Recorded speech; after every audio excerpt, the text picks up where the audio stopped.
Who needs to do better for the 49ers in this next playoff game than they did in the previous one? All right. So let's start off with the players, I guess. But Ambry Thomas cannot play the way he played anymore. They have to figure that out. I don't even know if they should start him in this coming game. That was atrocious by Ambry Thomas. And I don't like picking on guys, but damn it, man. Like, you didn't even get beat. You just committed the penalty. Yeah. Yeah. Honestly, the best play against the Niners defense is throw it deep against Ambry Thomas and see what happens. It's the best play. It's a concern for moving forward, especially, if they get past the Lions and they got to go against the Ravens or the Chiefs. That definitely is a concern. So Ambry Thomas, he's. But to me, the biggest concern is that the Niners have made it this far, and they've, from all the weeks of practice and games, they've determined that he's the best option. Like, what does that say about Darrell Luter Jr. in practice, or Sam Womack, or I guess maybe they wanted Jason Verrett, but even he was good. He's history. Sorry, Jason. Like, there's no other options. That's rough. You know what this reminds me of? When the Niners went to the Super Bowl with Harbaugh, and Chris Culliver was just awful in that game. Got beat deep by Jacoby Jones, and was just all around terrible. It was one of the big reasons that Ravens jumped out to a big lead. Hope Ambry isn't this year's Chris Culliver, because he kind of looks like it. One of these dudes who's kind of big, kind of fast, all the measurables, but can't find the ball to save his life. Honestly, man, Ambry's had some good games this year. Like, he's come back. He's one of the comeback players of the year for this team, because he was so close to not even making the team, I don't think, at one point. But he did come back, and he's had some great games, and he does seem to be tight in coverage. He seems to be there. It's just when the ball is in the air, he struggles. He's there. He's like all over him. Yeah. It was crazy. He missed time. He broke his hand. He came back, and the Niners were like, go out there. We trust you. As opposed to Jair Brown, who's like an objectively better player than Ambry Thomas, misses a few weeks with a knee injury, full participant in practice, doesn't play because they're like, he's a young guy. We're a little concerned, but we trust Ambry. Which brings us to Logan Ryan. Yeah. He needs to do better. Yeah, he looks like he hasn't been playing football for several months, which he hasn't. So it was kind of a risk. Logan.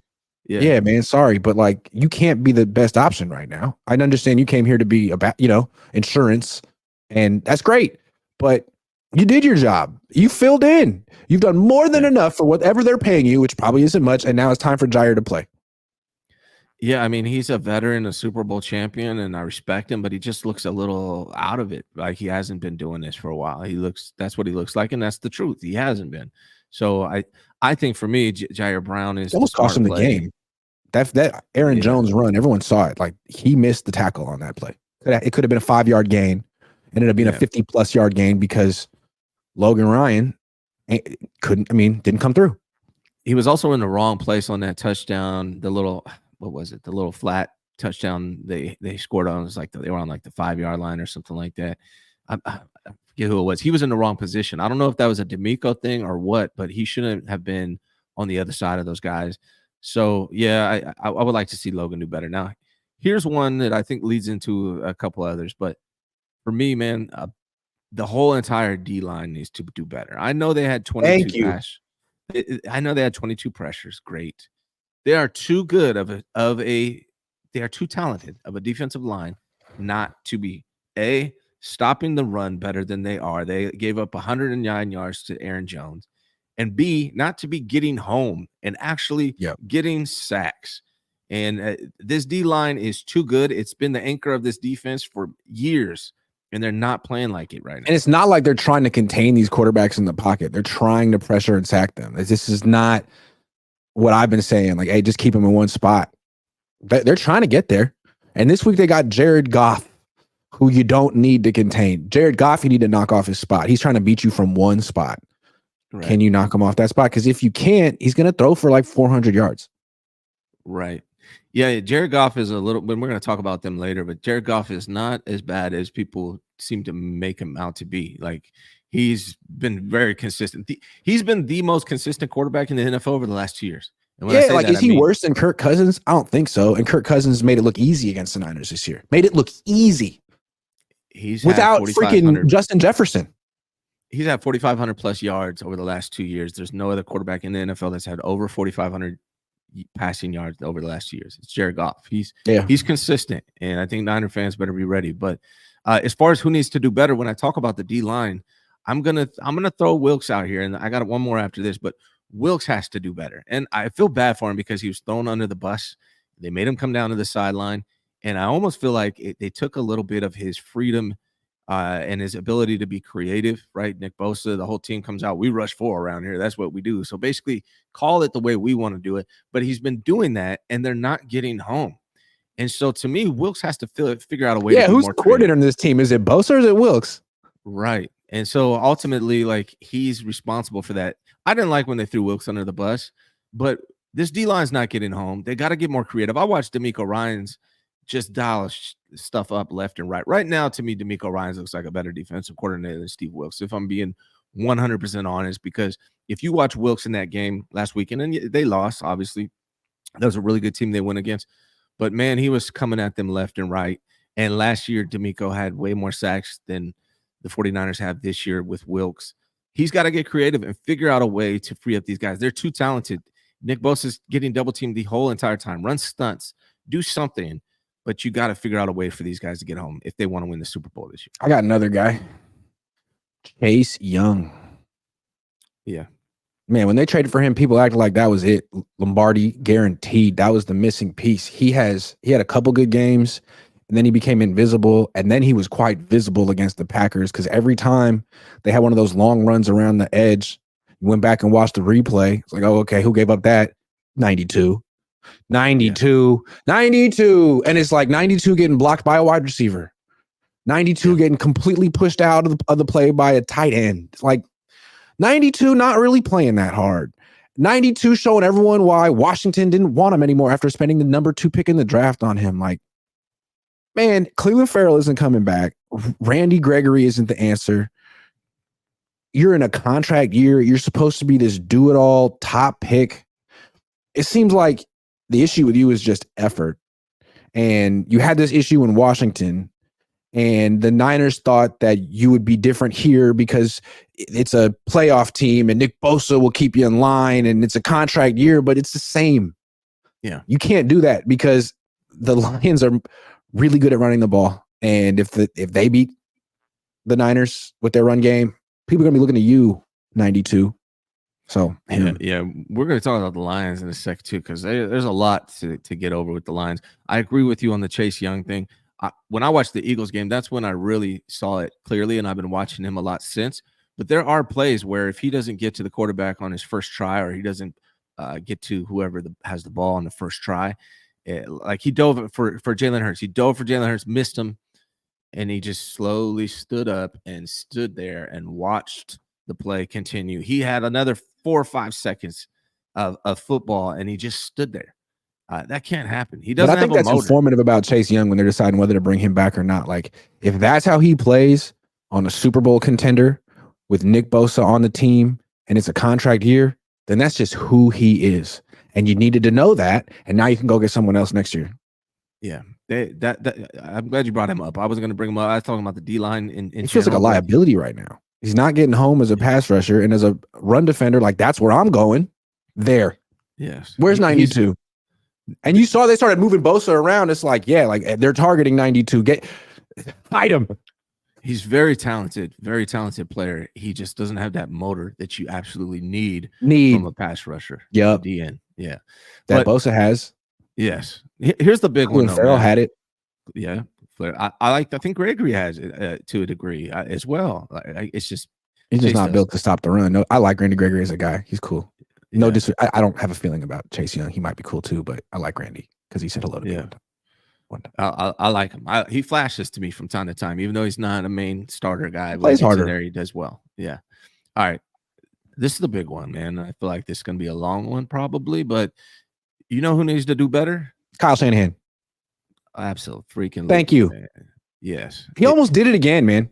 Yeah. Someone asked me on Twitter, hey, sum up this game in 3 words. I think it was mid-third quarter, and I said a Shanahan special. And people, I mean, a lot of people felt that one. Yeah. Come on, dude.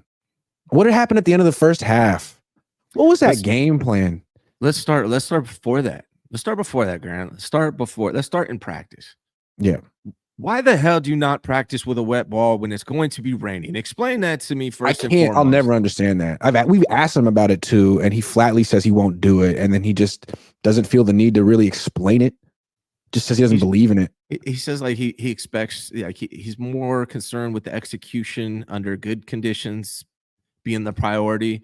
Well, guess what? You played in the rain, brother. Like, how do you? I've been a coach for basketball. I coached for a long time, 10 years.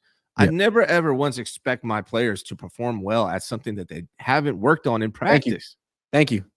You got to prepare them for everything, man. Not just the coverages they're going to face and the fronts they're going to face. What about the elements they're going to face? Because the other team's going to prepare for it.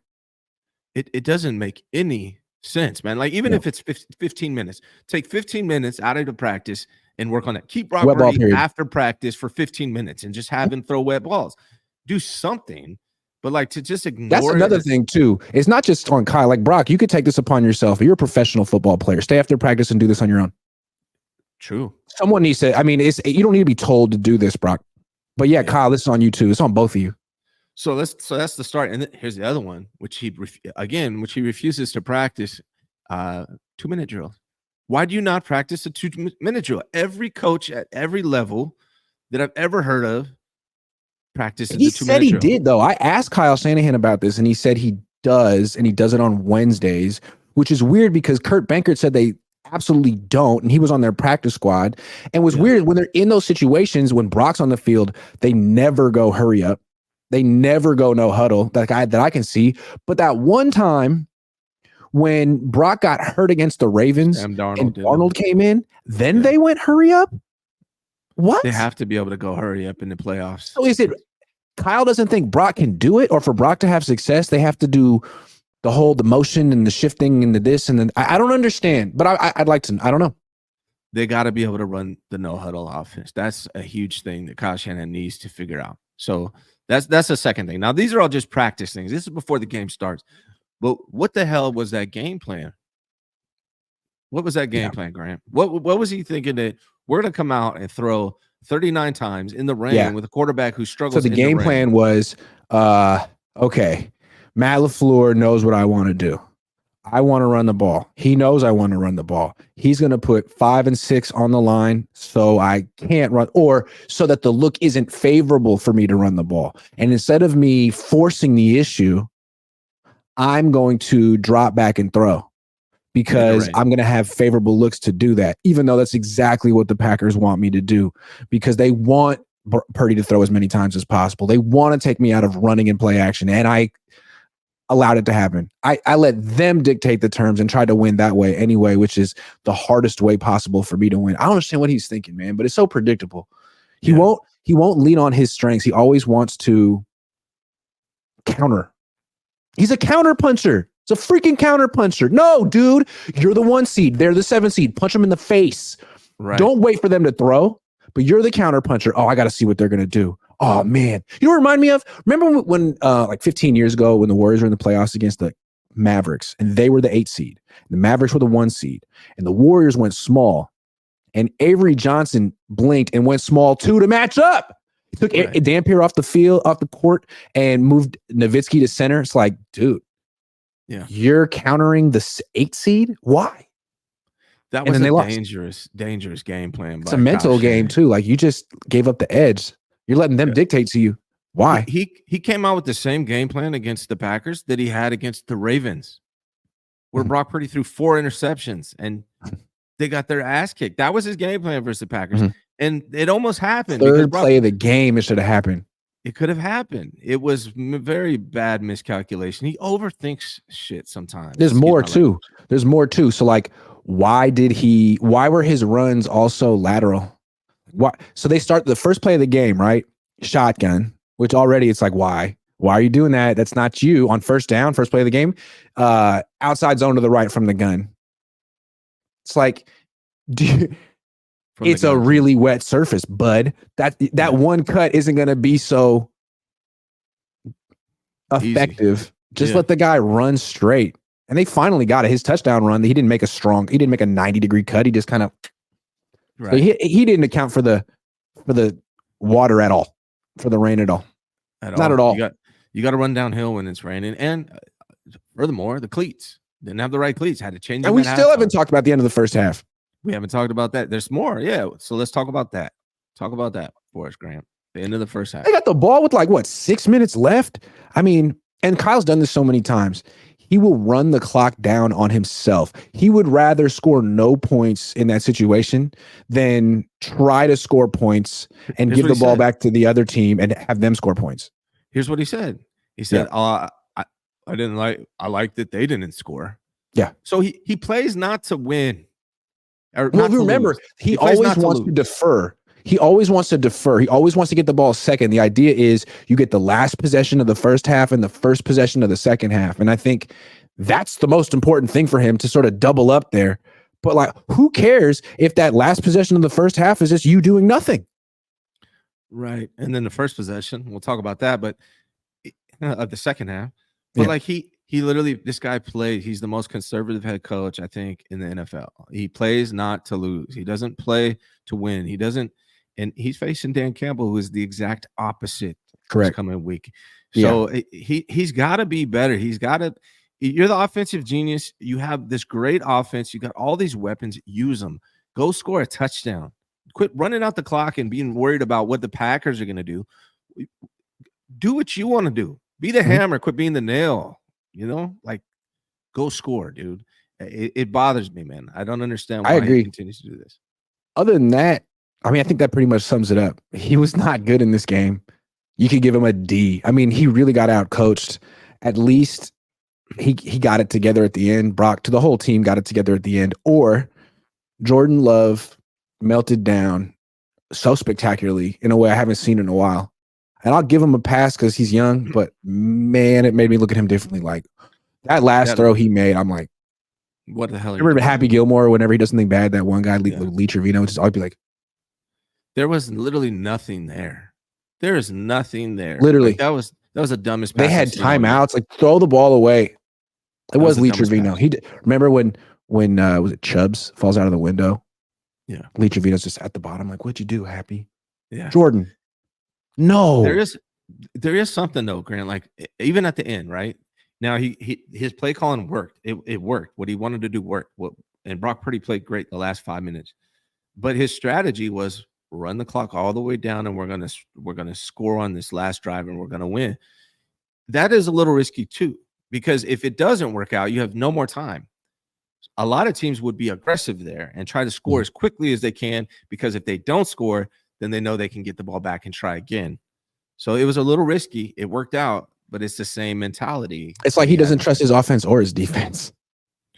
Yeah, I don't understand him. I don't know. He's got to do better.